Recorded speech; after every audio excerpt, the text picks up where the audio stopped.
Hello बच्चों, let's read this question. The question says the reversible expansion of an ideal gas under adiabatic and isothermal conditions is shown in the figure. Which of the following statements is or are correct? Right? ये हमारे पास हो जाएगा PV curve. Right? Option A है हमारे पास T1 is equals to T2.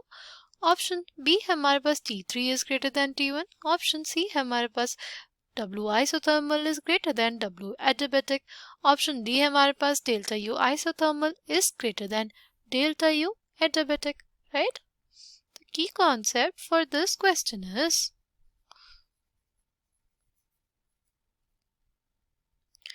हमने बोला है isothermal and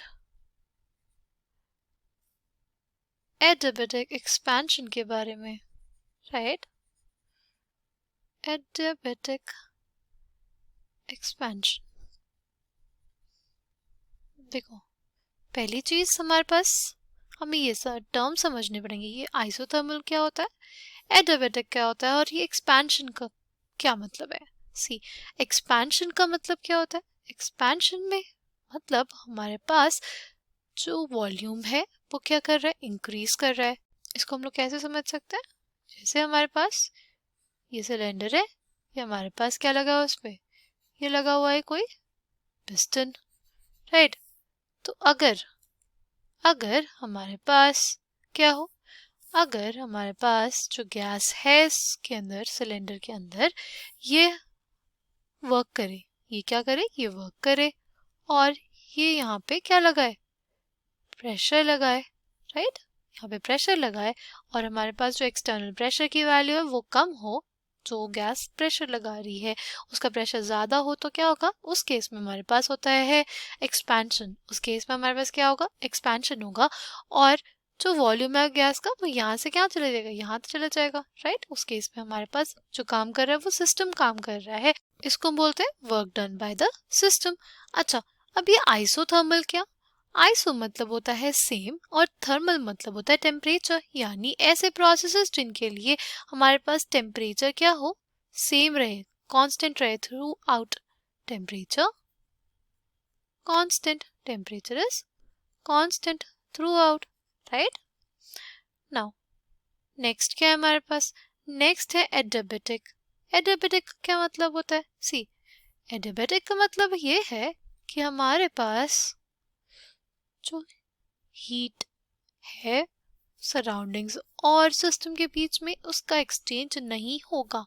right. Adiabatic processes में क्या होता है हमारे पास, एडियाबेटिक प्रोसेसेस पे there is no heat change, there is no heat exchange between the system and the surroundings. Heat exchange between system and surrounding.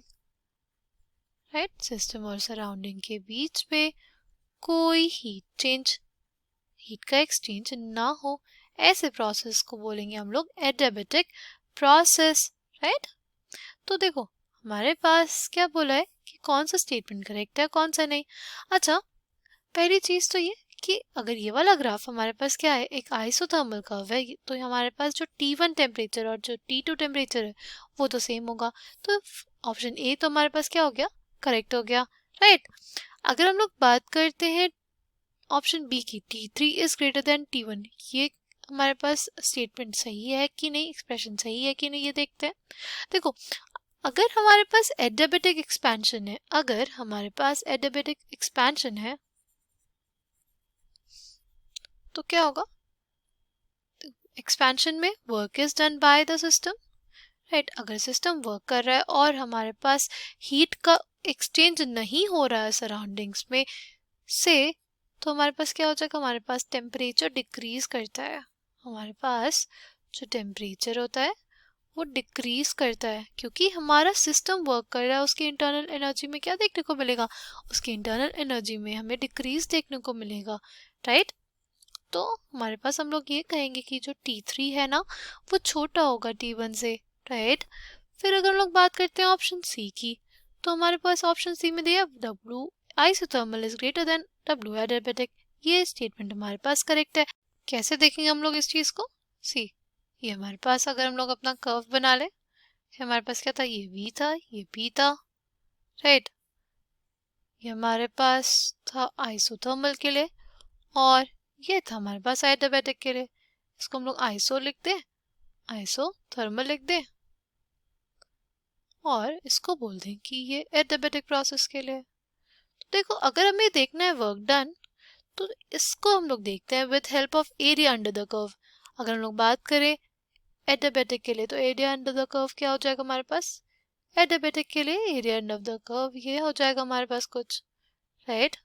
और अगर हम लोग बात करते हैं आइसोथर्मल के लिए, तो वो क्या हो जाएगा हमारे पास?